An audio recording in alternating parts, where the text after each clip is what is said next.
Yo, what is up guys, Fer here, and today we're going to be talking about Tankman and how this form may be used with Luffy's possible upgrade in Armament Haki, given that Luffy is pretty much in a training session right now, and judging by how things are going, it seems like Oda is building Luffy up to get this form of ornaments before his fight with Queen, which I think will be used in conjunction with Luffy's Tankman. And there's a high possibility that Luffy's gonna fight Queen because no one else but Queen can really give Luffy a challenge. So Luffy versus Queen is definitely going to happen. Now, amongst all of Luffy's forms right now, Tankman is the one form that we actually haven't seen yet. Well, in terms of how the original version looks like, the version we saw against Cracker was the end result of Luffy essentially getting fat from eating all the Cracker biscuits for hours on end and then going into Gear 4, which warped the entire transformation because Luffy was basically a blob in that form. However, we did learn a couple of things about this, even though the battle against Cracker was a one-shot, but I think we have a good amount of information based on not only what Luffy showed,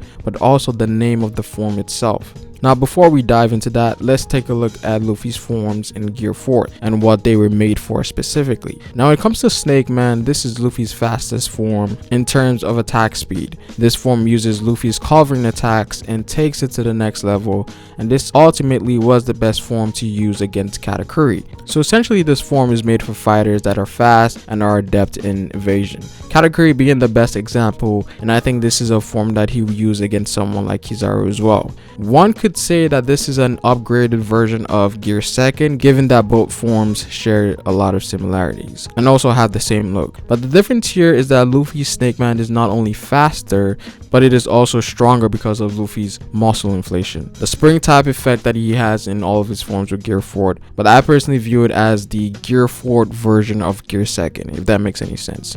Now, while it is fast, it lacks power in comparison to other forms, which brings me to Bound Man. Now, Bound Man is what I would say to be Luffy's strongest form in Gear 4 because it has everything. It has both speed and power and is quite durable, but its attack speed is slower than that of Snake Man. This is the form that Luffy uses to gauge most Yonko Commander level fighters because it's versatile. If said individual is faster than Bound Man, he goes into Snake Man. If said individual is physically dominant, he goes into a more defensive form as he did with Cracker. So this is a form that Luffy uses to find what the enemy's strong points are and then goes into a different form to counter set traits. He wouldn't want to use something like Snake Man or Tank Man as a gauge because they lack in certain areas of combat.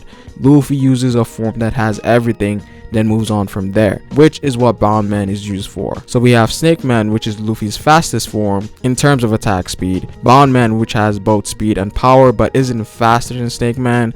And so with this, I think Tank Man is a form that has little to no speed but more power than Bound Man in terms of offense and defense. So this is a form that's going to be very durable, which was proven with Luffy's fight against Cracker, where Luffy tanked one of Cracker's main attacks and one-shot him afterwards. I find it funny because even in the anime, they added extra filler where Cracker used an attack that was even stronger than Pretzel Roll, and that didn't even phase Luffy. While people do say Cracker's durability is very low in comparison to other characters, I do also think that this says a lot about Luffy's physical power in Tank Man, because Luffy did not only send Cracker through 3 biscuit soldiers, but it also took him all the way to Big Mom's castle, which was several miles away. And you have to remember that Cracker's biscuit soldiers were hard enough to stop most of Luffy's attacks in Bound Man, and this was the only named attack in Bound Man. Luffy probably has a lot more to show in that form. So Tank Man might be the heaviest form in Gear 4,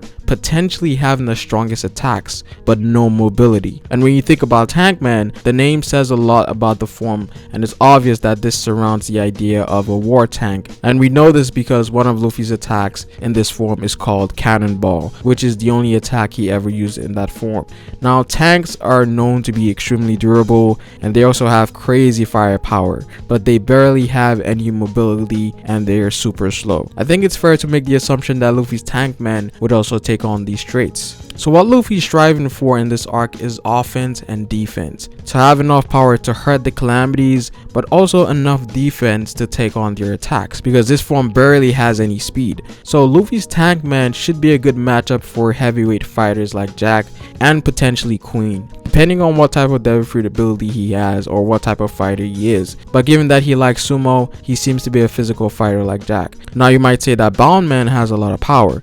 That should be enough for the calamities, right? Well, I think it's going to be a lot different with the calamities. First of all, these guys are all zones. Ancient zones at the very least, which automatically makes them the strongest in terms of physical stats amongst the commanders of Yonko crews, because this is one of the key traits of zones. They're usually very strong in base form, and for zones like them to become stronger, they have to train their base form. So that alone puts these guys at a high level in terms of durability and physical strength. And then we have Awakening, which takes those traits and amplifies it to the next level. So these guys are going to be doing crazy things when awakened.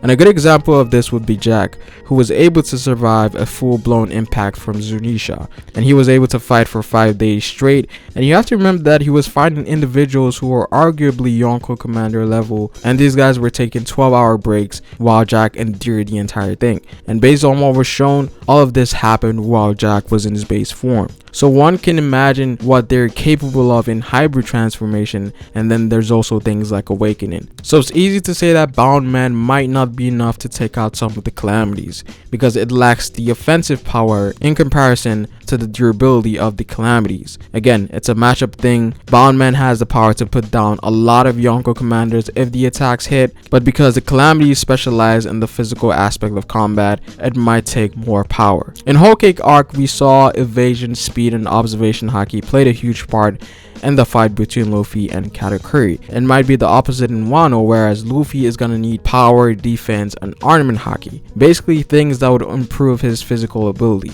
We also have to remember who the end goal of this arc is, the individual who is referred to as immortal because of his inability to be hurt or killed. Luffy needs to find ways to deal with his underlings before he can even think of hurting Kaido. Again, a lot of us think that this is going to be the Enies lobby of the New World, where the Straw Hat or the Monster Trio specifically would grow massively in strength, so they're going to get there eventually. Which then brings me to the advanced armaments that was hinted in the last chapter, and it seems like this is something that Luffy will obtain before he escapes the prison, and something that he might possibly use against Queen. Now, we've seen this type of haki before, whether it be Rayleigh or the Admirals or Sentomaru, and this makes a lot of sense because when you think about it, there's a lot of lethal devil fruits out there that bypass the basic use of ornaments, such as individuals like Magellan and Akainu. But it falls perfectly in line because this new form allows haki users to fight against these type of fruits, and as Rayleigh explained it, it's almost like a force field that protects the user. From what it looks like, it seems to be a use of ornament in its defensive form because Rayleigh and the Admirals have used it in such way,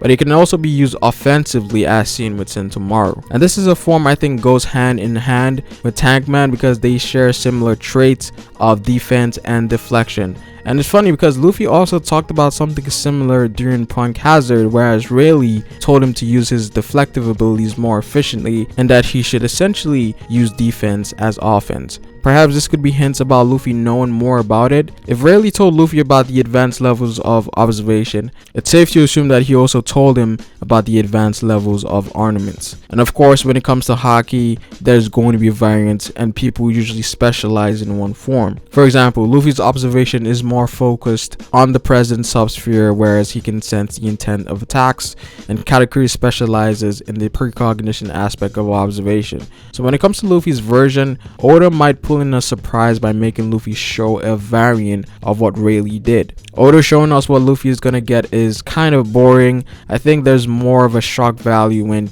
things are given to you by surprise. Right now, the way it's going, it seems like he's directly telling us that this is what Luffy's gonna get, but the same thing happened in Whole Cake where Luffy said he wanted to see into the future, but the ability he got was different. I think the same thing is gonna happen here as well, whereas Luffy's gonna get the variant or a different form of advanced ornaments. I think that would be better. Now, one of the major issues a lot of people are talking about is Big Mom coming there to face Queen. Now, personally, I do think it's still gonna happen because it's been set up, but it's gonna happen after Luffy shows what he's made of. Even though I think Luffy and Kawamatsu should be able to handle Queen in the prison by themselves, I feel like Big Mom coming there to help Luffy is not necessary at all. But maybe there's more to it, so we'll see how that plays out from there. But that is pretty much it for this video. How do you guys feel about Luffy potentially using this new form against Queen, and where do you see this fight going? Comment down below what you guys think. Like the video if you liked it, and subscribe for more One Piece content on this channel. It is Pharaoh, and I will see you guys later. Peace.